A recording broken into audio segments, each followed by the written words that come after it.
There's a bottle sitting in almost every kitchen in the country right now that costs less than a cup of coffee, and it can outperform a good chunk of what's sold on the shelf at your local auto parts store. Plain white vinegar. Not a specialty product, not something you order online, just the same jug people use for pickling and salad dressing. And once you understand what it's actually made of, the fact that it works on a car stops being a trick and starts being basic chemistry. Most people's relationship with car maintenance goes like this. Something looks dirty, corroded, smelly, or seized, and the instinct is to drive to the store and buy a product with a label that matches the problem. Rust remover for rust, glass cleaner for glass, odor eliminator for odor. Each bottle is priced like it contains something rare, and each one usually gets used once or twice before it ends up forgotten in the garage. The frustrating part isn't that these products fail. Most of them work fine. The frustrating part is that you're paying a premium for formulas that, in a lot of cases, are built around the exact same active ingredient sitting in your pantry, just diluted, perfumed, and packaged. Here's the shift in thinking that changes how you look at a garage shelf. Acetic acid, the compound that makes vinegar sour, is a genuinely useful mild acid.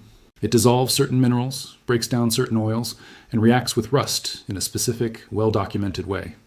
That's not a rumor passed around a forum. It's the same chemistry taught in an introductory chemistry class.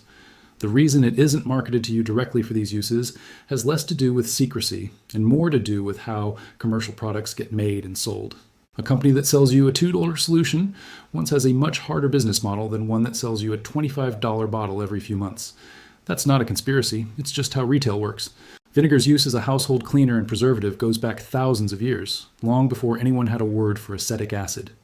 Ancient civilizations used fermented liquids like it for food preservation, wound care, and cleaning, because they'd noticed, through trial and error, that it killed off the things that caused rot and stink. That same property, the ability to disrupt bacteria, dissolve mineral buildup, and break down grime, is exactly what makes it useful under the hood and inside the cabin of a modern car.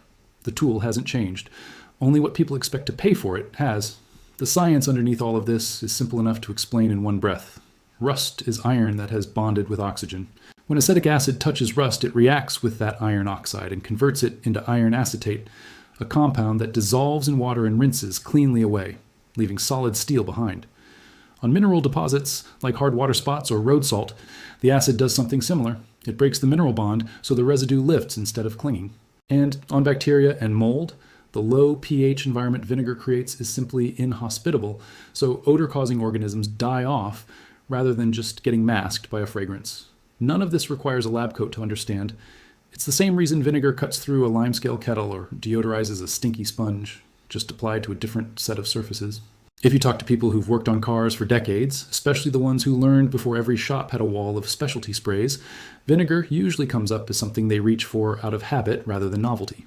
Independent detailers use diluted vinegar solutions on glass because it cuts oily haze without leaving the streaky film some commercial cleaners do. Techs dealing with corroded battery terminals or crusty electrical connectors know a little acid dissolves that buildup faster than scraping it off dry. None of this is a hidden industry secret. It's closer to a quiet professional habit that just never made it into consumer advertising because there's no brand behind "use the vinegar you already own." Now, for the part that actually matters, how to use it. For a mix that works on most surfaces without being harsh, combine equal parts white vinegar and water in a spray bottle. For glass, interior plastics, cup holders, and dashboard grime, spray the solution onto a microfiber cloth rather than directly onto the surface, then wipe and buff dry before it has a chance to sit. For hard water spots or road salt stains on carpet, apply with a sponge, let it sit for a few seconds, then blot it up rather than scrubbing. For corroded battery terminals, disconnect the negative cable first, then the positive. Pour a small amount of vinegar directly onto the corrosion, let it fizz for a minute, then scrub gently with an old toothbrush before rinsing with clean water and drying completely. For a seized or rusted bolt, soak a rag in undiluted vinegar, wrap it around the fastener, cover it in plastic to keep it from drying out, and leave it overnight so the acid can work into the threads. For actual surface rust on loose metal parts, like an old wrench or a handful of bolts, submerge them fully in undiluted vinegar for several hours, and the rust will lift away with almost no scrubbing. 2 steps matter as much as the cleaning itself, and skipping them is why people sometimes think the trick doesn't work. First, acid left sitting on bare metal for too long will eventually start attacking the good steel underneath, not just the rust, so don't leave parts soaking for days out of a more is better instinct. Second, freshly cleaned metal will start rusting again almost immediately if it's left wet. So after any rust removal, neutralize the surface in a mix of water and a little baking soda, dry it completely, and apply a light coat of oil to seal it. There are real limits here, and being upfront about them is what separates a genuinely useful method from an internet trend that gets people into trouble. Undiluted or frequent vinegar use is too harsh for leather, for touchscreens, for bare wood trim, and for clear-coated alloy wheels, where the acid can dull the finish or cloud the coating. On modern aluminum engine components, radiators, and cooling systems, vinegar is far too aggressive and can pit metal or degrade rubber seals over time. So that's a job for a proper flush product, not a kitchen ingredient. And on rubber, like wiper blades or hoses, brief contact softens buildup, but prolonged soaking softens the rubber itself.